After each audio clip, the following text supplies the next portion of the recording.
Season 3 overview. Back in the last season, we had just become the most dominant team in Serie B history with Salernitana. We smashed pretty much every record that anyone cares about, but they refused to give us any money, and they also refused to give us a coaching badge. And they actually stated they didn't want to give us a coaching badge because they believed if they gave us a coaching badge, other top tier teams would come in for us and that we would leave them. So, ironically, what we did, because they wouldn't give us a coaching badge, is we left them. And where did we go, I hear you ask? Well, we went to Real Betis. Why did we go here? Again, I stated earlier, there wasn't a badge, coaching badge option at Salernitana. And honestly, those that watch over on Twitch chat had a little vote and decided it was time for me to move on. So I didn't really have a choice. I left it to chat, and chat chose my destiny. So we moved here.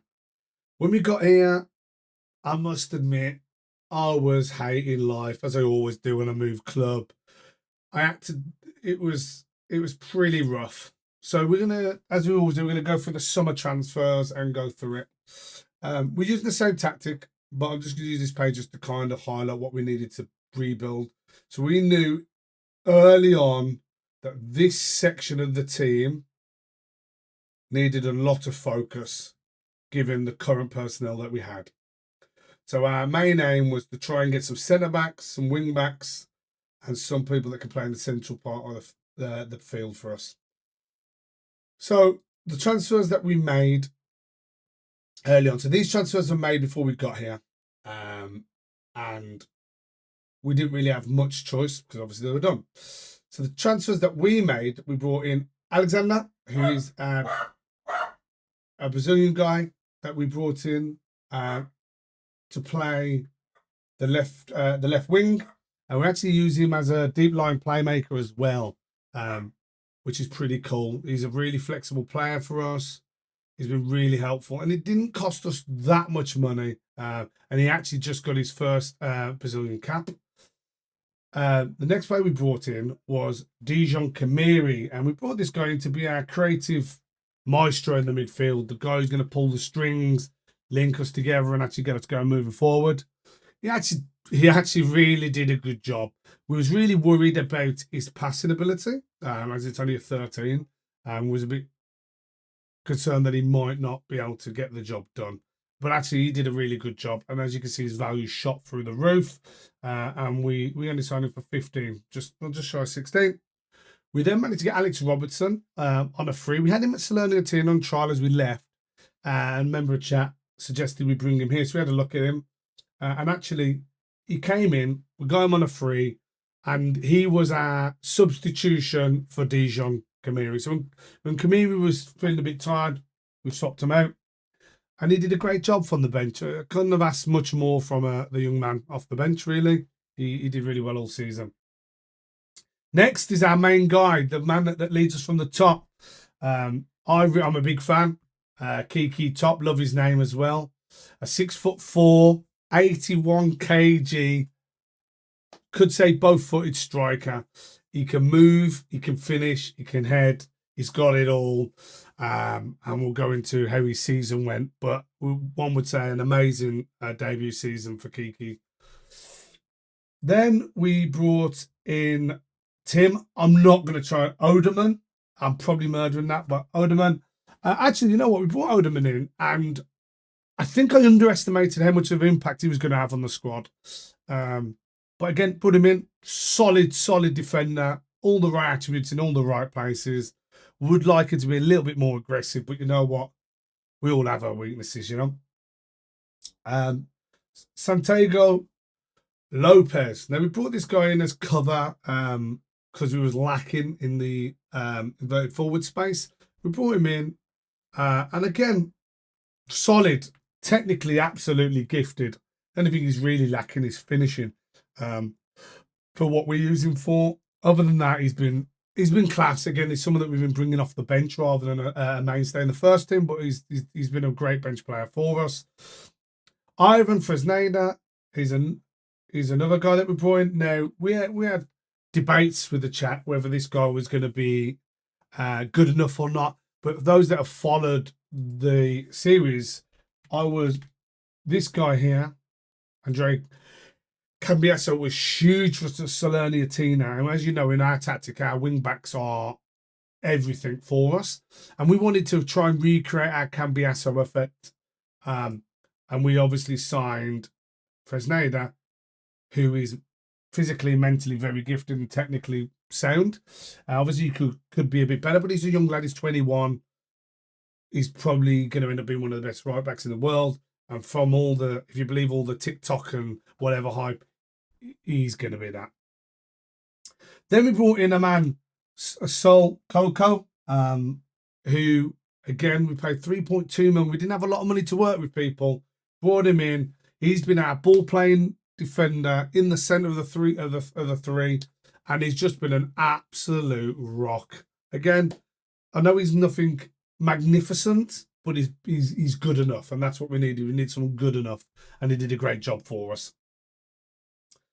Now Jansen, we signed him. Now hear me out. We signed him because we thought we needed a goalkeeper on a free, and we didn't have no money, and we needed to meet the low salary cap to registration. We didn't need him in the end, but I will show him anyway. He's a bit of a laugh. We signed him. He's now doing bits in other parts of the club. Let's just say that. Players that we had go out, I suppose, worth noting. We got rid of, I'm not going to, Abdi, we got rid of Abdi for big money to Tottenham, yeah. Salabili, I've murdered that, so apologies. Got him out, sold him. Again, we got rid of all the old guard, you know. Perez, again, some of you might have kept these players, but they're old. I don't like old men. And I'm younger than all these people, by the way. We got rid of, again, I'm not going to even try to pronounce that, but again, we got rid of him. And we got rid of, last one we got rid of in the summer was here. So that's our summer transfers. And we were shaping up really nicely. We were a bit short on head count. I think the maximum squad was 25, and I think we had a squad of 21 or 20 or 20. So we were a bit on the shallow side, really, but it was good enough. So I'm going to go and have a look at some of these matches that we played in the summer. So the first one we're going to look at is going to be our first game against Sevilla, which was a 3-1 win for us. Just going to watch the goals, and then we'll look over the stats as we always do, and we'll see what we think. As we just mentioned, Fresneda coming in. Look at that. Fresneda at the top. Two signings linking up there. As we love to see. Alexander Fresneda to Rodri. Lovely. Again, two signings involved in the build-up there. Absolutely lovely. Can't believe this guy's still about Januzaj. What a flop for United he was. And Miranda, lovely there with a penalty. Our left back taking a penalty for us. Let's look at the stats. We had 20 shots versus their 5, 10 on target versus their 2. We had an XG of over 3. They didn't even meet a half. We hit the woodwork twice, and possession wasn't really as dominant as I'd like to see, really, considering the score and some of the other stats up here. And our average rating was 7.15, which is okay. Yeah, I think fair. I think them having one goal was probably a gift to them, in all fairness, and I think 3-0 probably would have been the best and fairest result looking at stats. But we all know football, anything goes, and the only stat that matters is the goal line. So the next match we're going to look at is a absolute whooping that we gave to Real Zaragoza. 5-0. So we're going to, as always, we'll watch the goals, look at the stats, see what you think. Let's get it.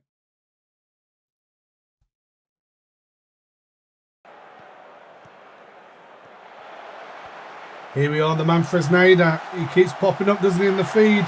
As we said, our wing-backs are huge playmakers for us, and that's what we're signing for, and he's proving it again there. Kamiri, Miranda into Fakira. And little home goal. We see a lot. I've seen quite a few of them actually. To be honest, no need to now. Top. Key. Yes, Mr. Top. Clearing out. Kamiri. Oderman. Alexander. Another signing. There we go. Coco. Whose centre backs can hit free kicks like that? If you've got centre backs that can fucking hit them like that, let me know. Anyway, so we got 16 shots to their 4, 9 on target to their 1.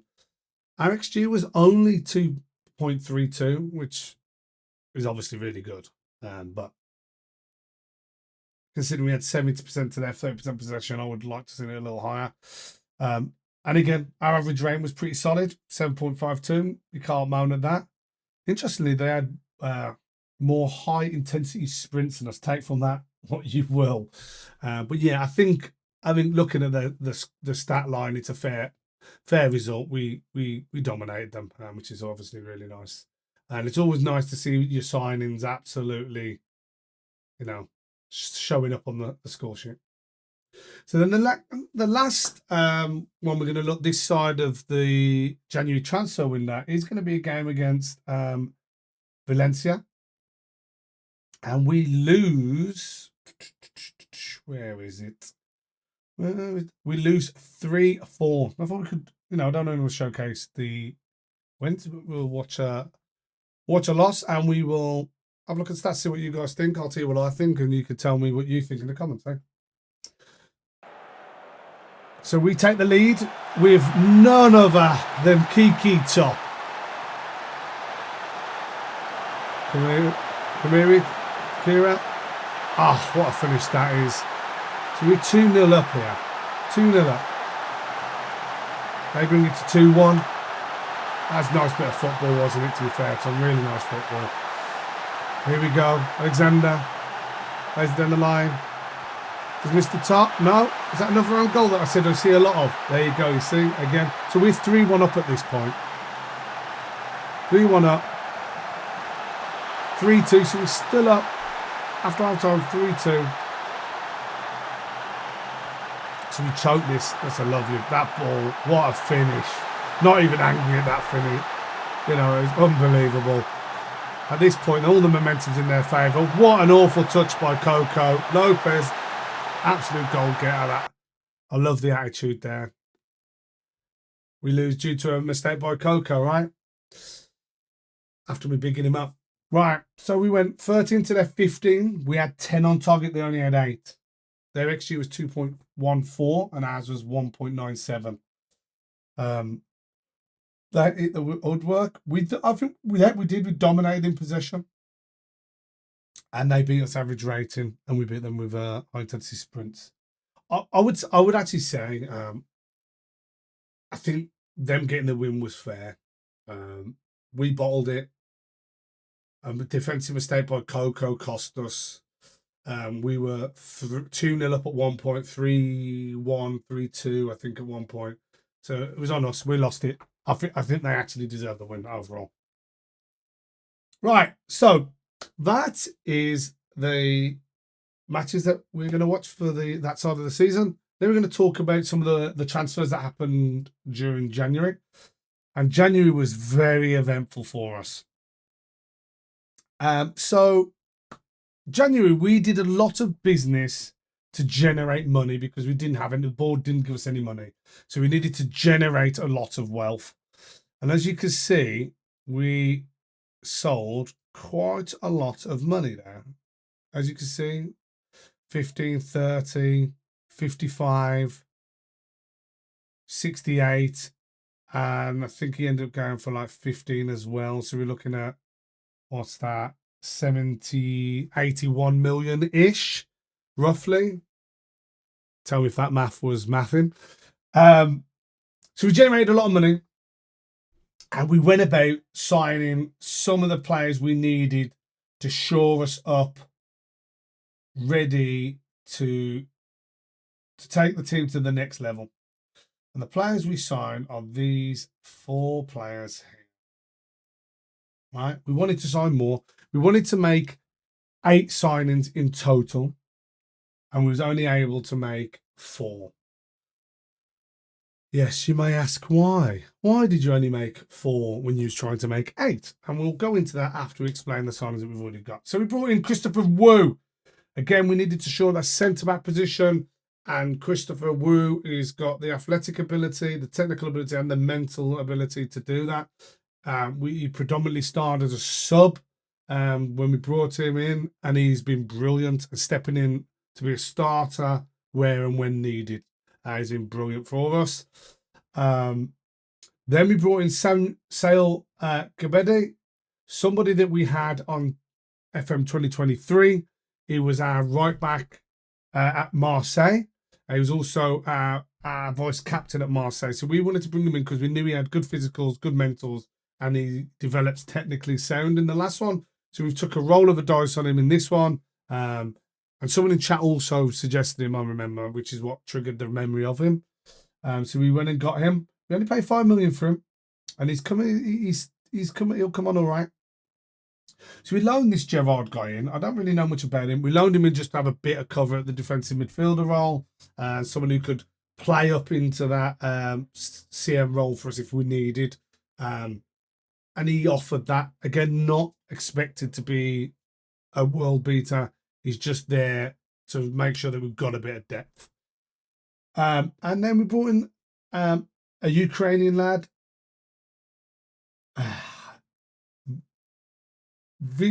Vikarenko, something like that. Apologies. Again, I don't mean to offend anyone, but that pronunciation of anything is terrible. So we signed this kid, and again, not someone I hear people talk about, or I've not seen him in anyone else say save. But we signed him because we needed covering the wing backs. He can cover both wing back. Essentially, he's both footed near enough. He's got the physicals. He's nearly got the mentals and nearly got the technical skills. He's thereabouts. And he's only he's only 24. So hopefully in a year or so he'll show up. And again, he's someone that we'll be able to keep, I think. And he won't expect too much more salary-wise, which is important in Spain because of the salary cap. So we made those signings and was looking really good.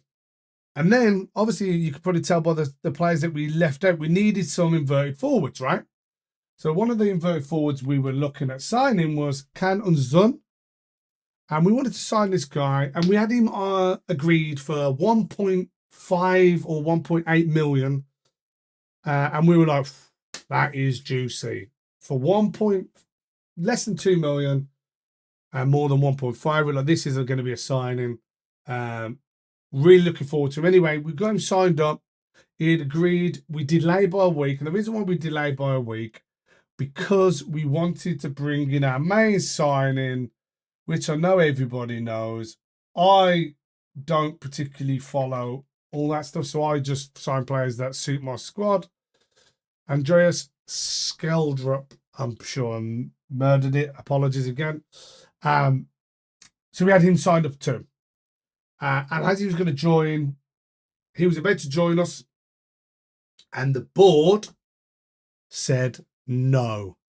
The board, on the day of signing him, removed 29 million from the transfer budget and £153,000 a week from our wage budget, which left us in a bit of a predicament. We had no wages or transfers to cover the slots we needed to.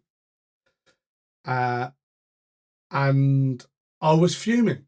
Anyone that was live in Twitch chat will be able to testify.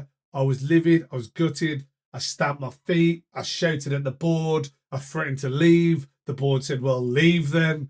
I'm like, these motherfuckers, I'm going to get on Champions League football and they don't even give a shit. But, you know, for those that remember, the aim of the save is to get to Man United and win the treble again. We made the decision that we're going to stick it out because the chance of securing Champions League football and possibly playing in it, depending if we stay at Betis or not, is a good thing to have on our resume, where we can talk to the Manchester board and try and hopefully get the job when it comes up. So we decided to stay, even through the shit that happened. So we were short 2 really, really important signings for our team to be able to function going forward for the rest of the season after the players we sold. So we move forward. Let's get into we'll go into some of the schedule. So we're going to talk about some of the games that happened. We're going to talk about the win over Barcelona, which, if you don't love beating Barcelona, there's something wrong with you, you know what I mean? So let's watch the goals. Then we'll look over the stats, see what you guys think. We'll have a chat.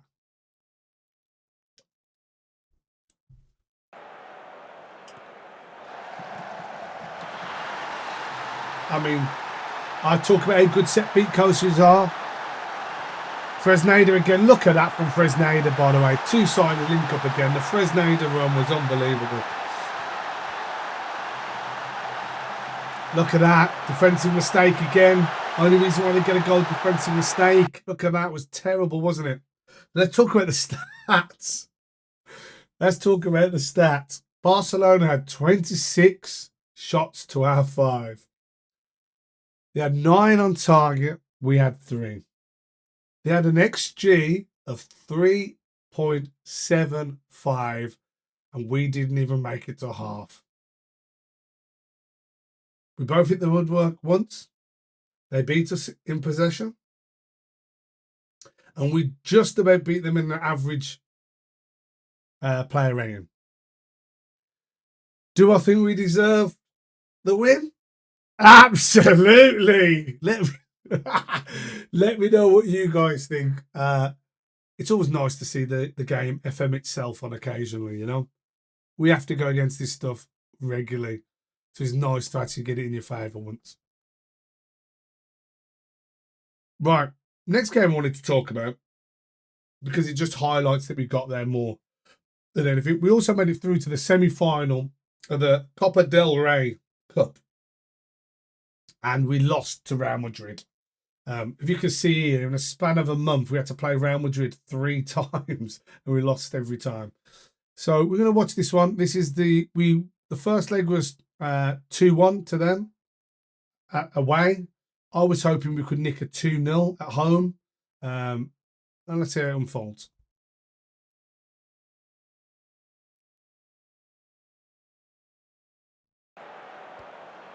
So Rodri, Fresneda, as we said, look, always involved at the top. Love to see that link up, man. Oh! Yeah, so we take the lead. I'm feeling confident. They equalise, as you expect. So now, Mr. Jude, if you weren't an Englishman, get that.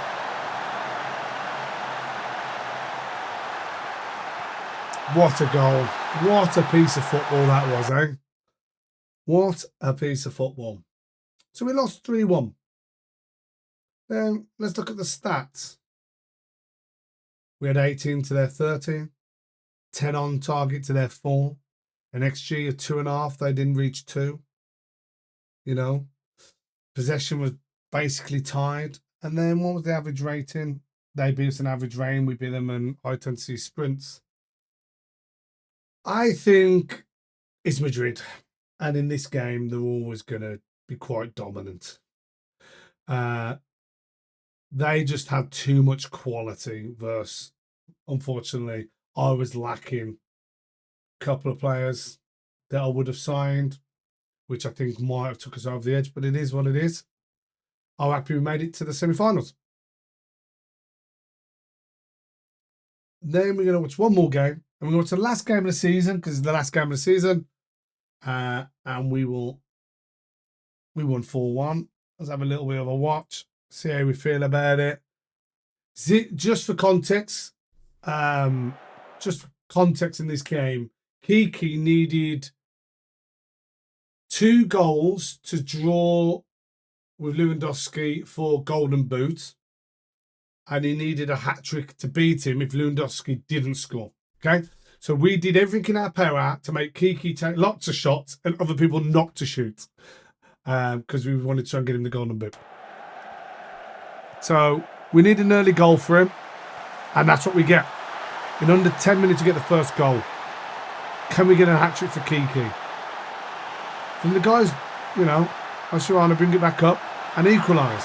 So at this point, fucking, I don't care, to be honest, what the end of the result is. It doesn't affect the game. We just want Kiki scoring. And he can with a lovely header finish there. Lovely. Mr. Top.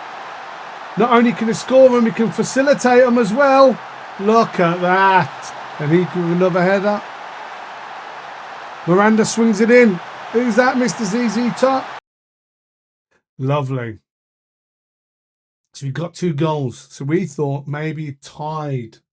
But Lewandowski scored in the last game. Anyway. So we had 12 to their 10 shots. 6 to their 4 on target. Our XG absolutely obliterated them. Possession was tied, completely tied. An average rating, we beat them. And they just about beat us in high intensity sprints. You know, a lot of this game was just about trying to get Kiki to score as many as we could. See if we could get him the golden boot. We got 2 for him. It wasn't to be. Right, so they're the games. Before we go into anything else, I just want to talk about 2 injuries that happened during the that period from January to the end of the season. Mr. Kiki Top got injured for 5 weeks, causing him to miss about 6 games, which obviously is important, especially considering he was our only real option at striker, and even more important because he was in a race for a golden boot.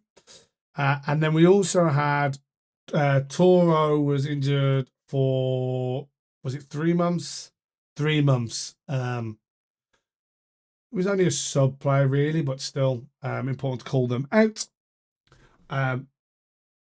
Then I just wanted to do a little bit of a season overview to give you guys a bit more context. So we ended up finishing 3rd, which was awesome. We were predicted 10th. So obviously to finish 3rd is pretty impressive. Fresneda did his job and was a creative powerhouse for us. 13, tied with some absolute monsters. Kiki got the most players of the managers. The match tied with some monsters again. And Kiki lost by 1 goal. I think personally he would have won if he played those 6. And he also wasn't our penalty taker. So Lewandowski is their penalty taker, right? So he takes penalties. Kiki wasn't our penalty taker, so he missed out on quite a few goals that way. And he kept pace. And that's his, that was his maiden voyage into La Liga.